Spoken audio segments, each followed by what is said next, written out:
D&D production.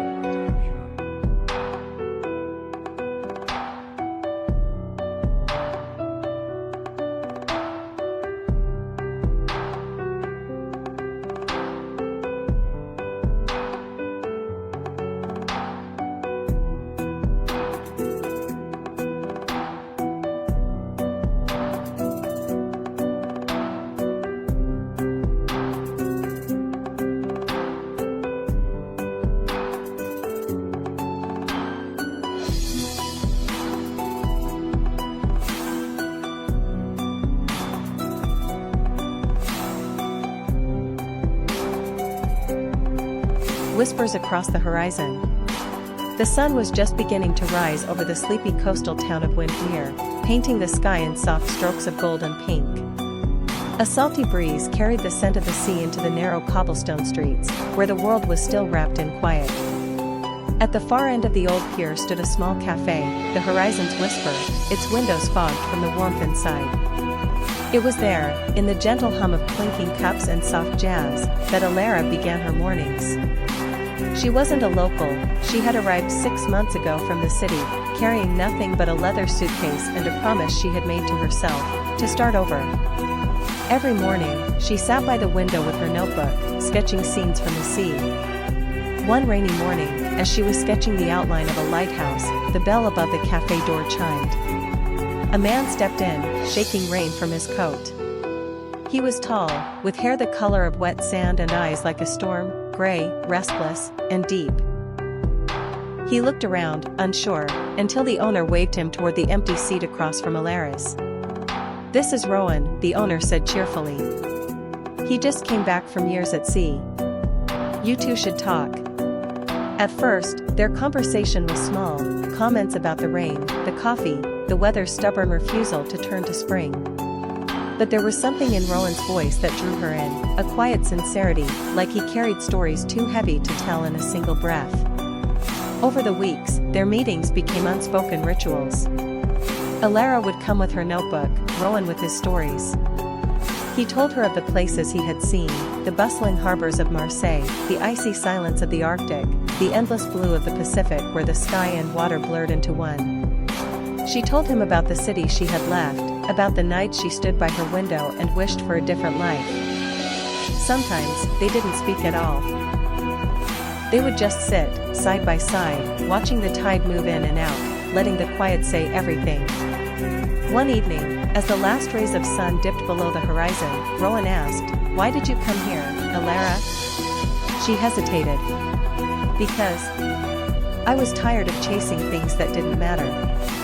I wanted to find a place where I could breathe. And maybe, someone who made it worth staying." His gaze lingered on her, searching. "And did you?" "I think I might have," she whispered. From then on, their days were woven together like the tide and the shore, always meeting, always parting, yet bound by something unspoken. D&D production. Rowan began taking her out on his small fishing boat, showing her the secret places along the coast where the sea turned turquoise under the sun. She, in turn, filled his life with colors he had forgotten, picnics on windswept cliffs, laughter under street lamps, quiet nights where they traced constellations with their fingertips. But love, like the sea, has its storms. One late autumn morning, Rowan received a letter. His old crew needed him for one last voyage, long and dangerous. "I have to go," he told her, his voice heavy. "It's part of who I am. But I'll come back." She didn't cry. She just nodded, though her heart felt like it was folding in on itself. "Then I'll wait," she said. And she did. Through the winter winds and spring rains, she returned to the Horizon's Whisper, sitting by the same window, notebook in hand. She sketched the sea, the pier, the lighthouse, always leaving a small space in her drawings for him. Months passed. One warm summer evening, as the golden light stretched long shadows across the pier, the bell above the cafe door chimed. Rowan stood there, sunburned and wind-worn, but smiling. In his hand was a small wooden box. Inside was a compass, its needle steady, unwavering. "So you'll always find your way back to me," he said. Her answer was a tearful smile, and the kiss that followed tasted of salt and sunlight, like the sea itself had blessed them. And from that day forward, the horizon no longer felt like the edge of the world, but the beginning of it, because they would always walk toward it, together. Whispers of the autumn sky. The small town of Meriden always seemed wrapped in a gentle kind of melancholy every autumn. The air smelled of wood smoke, the cobblestone streets shimmered after rain, and the leaves fell like slow-burning embers from the tall maple trees that lined the old riverbank. It was on one of these cool, golden afternoons that Claire met him. She was sitting on the steps of the old library, her wool scarf pulled up to her chin, sketchbook resting on her knees. She had been trying to capture the silhouette of the clock tower against the pale amber sky, but every time her pencil moved, her thoughts drifted, not to the sketch, but to the emptiness she'd been carrying since her father passed the year before. "Your tower's leaning," a warm voice interrupted. Claire looked up, startled. A tall young man stood a few steps below her, hands in his coat pockets, eyes glinting with amusement. He had a way of smiling that looked as if he wasn't just smiling at her, but at something he could already see in her future. "Maybe the town's leaning," she replied. He chuckled. "Maybe. But if you're going to draw it, you should at least let it stand straight in your world." His name was Elias. He was new to Meriden, working as a restorer on the old Riverside Chapel. They began to talk, first about architecture, then about books, then about everything in between. When the library's lights flickered on, and the chill deepened, neither of them seemed ready to leave. That autumn became a season of quiet rituals. They would meet at the same stone bench by the river every Saturday, sometimes with books, sometimes with nothing but the willingness to share silence. Elias told her about the places he had traveled, Rome's echoing cathedrals, Prague's narrow streets, the northern coasts where the waves hit like silver hammers. Claire, in turn, spoke of the things she had never told anyone, the stories she wrote but never showed, the fears she carried, and the way grief had made her world feel smaller.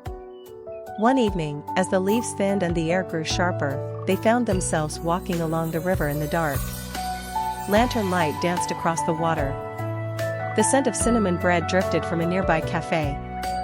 "You know," Elias said softly, "sometimes I think people meet at the exact moment they're supposed to, not earlier, not later. Like, the world waits until you're ready to find them." Claire's breath caught. She wasn't sure if it was the cold, or the way his words felt as if they were unwrapping something in her chest. Winter came, slow and white. Elias stayed in Meriden longer than he'd planned. They spent Christmas Eve together, their laughter echoing under the old chapel's bells. But by February, the restoration project was complete, and Elias had to leave for another commission in Florence. They stood on the train platform the morning of his departure. Snow fell in fragile flakes that clung to his coat. He touched her cheek, just once, gently, and said, "I'll write to you from every city. And when the leaves turn gold again, if you still want me to, I'll come back." He did write.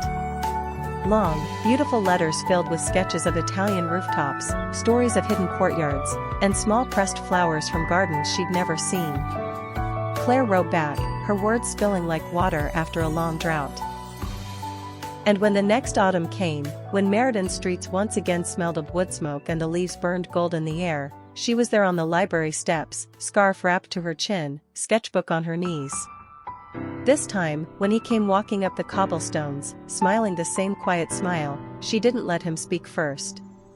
She just stood, closed the sketchbook, and whispered, "You're right. The world really does wait. The stars between us."